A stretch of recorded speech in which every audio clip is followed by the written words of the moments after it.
पहलगाम में जिस तरह से हमारे 28 भारतीयों को नियत्ते मौत के घाट आतंकवादियों ने उतार दिया, इसके लिए भारत सरकार को जो भी निर्णय लेने पड़े, लेकिन पूरा देश चाहता है कि इसका बदला लिया जाए। आतंकियों के खिलाफ, आतंकवादियों के खिलाफ लड़ाई में पूरा देश एकजुट होकर सरकार के साथ खड़ा है, सरकार के फैसले के साथ खड़ा है, लेकिन ठोस कार्रवाई होनी चाहिए और सरकार को ये भी बताना चाहिए कि आखिर वहाँ पर चूक किसकी है, क्योंकि इतने बड़े पर्यटक स्थल पर वहाँ सुरक्षा कर्मियों की तैनाती नहीं होना, आखिर इसका क्या कारण रहा। सरकार जो भी निर्णय ले रही है, सरकार के साथ पूरा देश, पूरा विपक्ष खड़ा है। आतंकवादियों को, आतंकियों को ठिकाने लगाने के लिए देश जो भी सरकार निर्णय लेगी उसके साथ खड़ी है। लेकिन बीजेपी के लोग जिस तरह ट्वीट कर रहे हैं, अभी तो चिता की आग भी नहीं बुझी है और उस पर बीजेपी राजनीति की रोटी सेकना शुरू कर चुकी है। ये दुर्भाग्यपूर्ण है। पूरा देश मर्माहत है, शोकाकुल है। अभी तो हमारे जितने भारतीय मारे गए हैं, जिनको मौत के घाट उतारा गया है, उनकी अर्थी अभी सज रही है। जयपुर हो, उत्तर प्रदेश हो, जहाँ जहाँ के थे रहने वाले। तो हम तो अपील करेंगे कि अभी समय है, पूरा देश एकजुट होकर के आतंकियों और आतंकवादियों के खिलाफ खड़े हो और सरकार इस 28 मौतों की बदला जल्द से जल्द ले। ऑल पार्टी मीटिंग बुलाई गई है हमले के बाद। आरजेडी किस तरीके से अपने पक्ष को रखेगी? सर्वदलीय बैठक, बड़े अहम फैसले सरकार जब लेते हैं, विपक्ष भी सरकार का अंग होता है।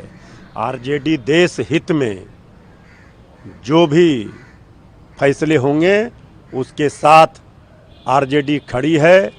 हमारे लिए देश सर्वोपरि है। हम इन 28 लोगों की जानों की कीमत को बेकार जाने देना नहीं चाहते हैं।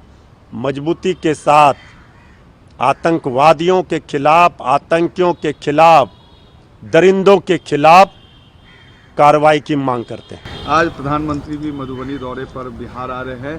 पहली बार हमले के बाद आज किसी मंच से बोलेंगे, कैसे देखते हैं और बिहार चुनाव को लेकर क्या असर पड़ेगा इसका? आज उम्मीद है कि आदरणीय प्रधानमंत्री जी, चूँकि अभी जितने लोगों की जानें गई हैं पहलगाम में हमारे भारतीयों की, उनकी चिता की आग भी अभी ठंडी नहीं हुई है।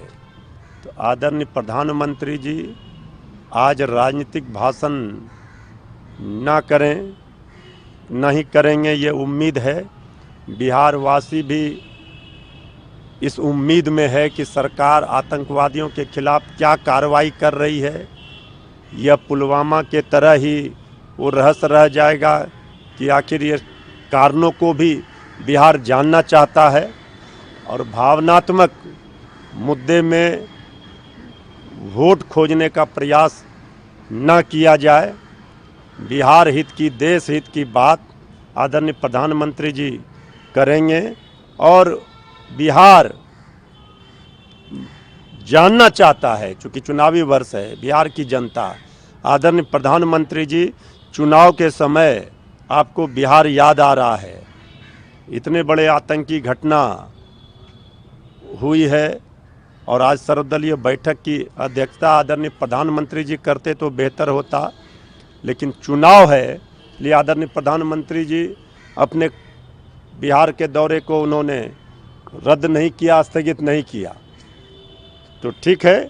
लेकिन हम चाहते हैं कि प्रधानमंत्री जी को ये बिहार में आए हैं तो बिहार के लिए क्या सौगात लाए हैं, बिहार को के लिए उन्होंने क्या किया है, ये बताएंगे।